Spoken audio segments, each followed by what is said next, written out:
This is something that I am always thinking about because I have friends that are not from the same culture as me, and I also have friends that are Pākehā. I feel like there's anything wrong with that. I feel like it's important as a community, as a collective, to have friends from different places, you know. But something that I've noticed over like the last how many bloody years of connecting with Pākehā and also Pākehā passing. So Pākehā is white, sorry fam if you are not understanding me. So white whānau, white passing whānau. What I notice in community about myself and about other people that are Black, African, where you can see that they are, or are Indigenous and do not pass as Pākehā. I just notice like in connections how, and this is not just with me, how when someone is, because of the stereotype, actually no, rephrase, because of being Black, for example, and being able to withstand so much because we've had to go through so much. Like, I'm such a privileged Black person, but I still have to go through certain things or have experienced certain things because of what I look like or where I come from, right?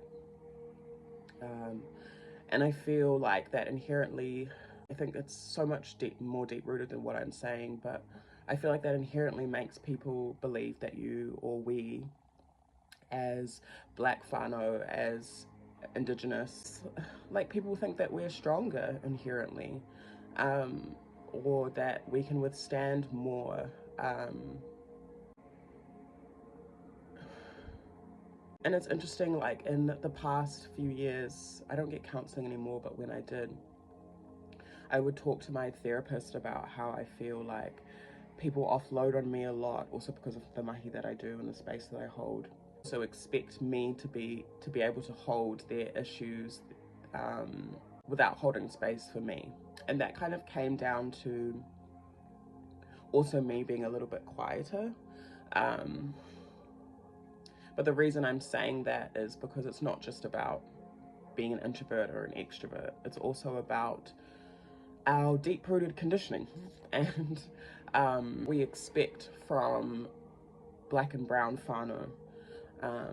So this is for my Pākehā, this is for my white friends, and my white passing friends. And I'm saying friends, I might not actually know you personally, but you might be watching this. I'm saying friends because, you know, when Black and brown people connect with Pākehā people, with white people, it's a big effort for us. It's not just, a lot of brown and Black people I know don't have white friends because it's a lot of work, you know. I think Pākehā people need to acknowledge the mahi that it takes to be friends with you, like, or to connect with you, because of the mamai, because of the conditioning, because of the systems that are set up. You know, it's not easy, especially if you're on the ancestral path, or if you're like working at having a life that is full of mindfulness and awareness. It can be very difficult.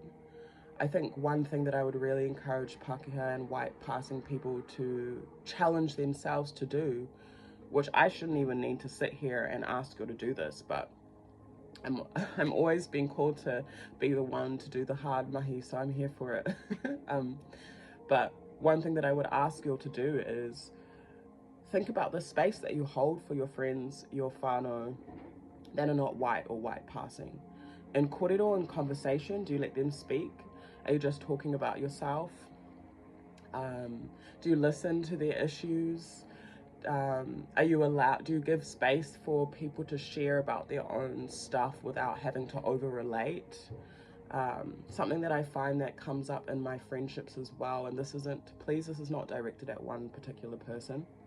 This has come up over the years a lot, is, you know, when a white person does something commendable, like stands up for something in community or does what they're supposed to do, you know, the things that we do as black and brown folk on the day-to-day and we don't get any recognition for, when a white person does it, they get like so much applause. Or, and I think I was talking to a friend the other day and I was just like, you know, I'm not going to applaud this person for doing the basic thing that they should be doing. Like, yeah, it's good that they are doing that as a white person, but like that's just some basic shit that they should be doing, you know. And I also noticed that when black or brown folk, not just myself, I've seen it with other people, have a fuck up, like do a fuck up in community, like, because we're not perfect, right?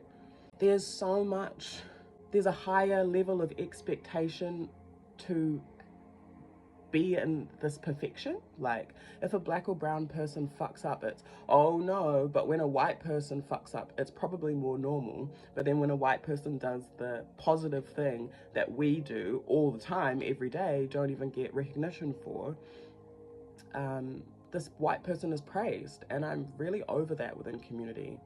You know, like I said, it takes a lot of effort, takes a lot of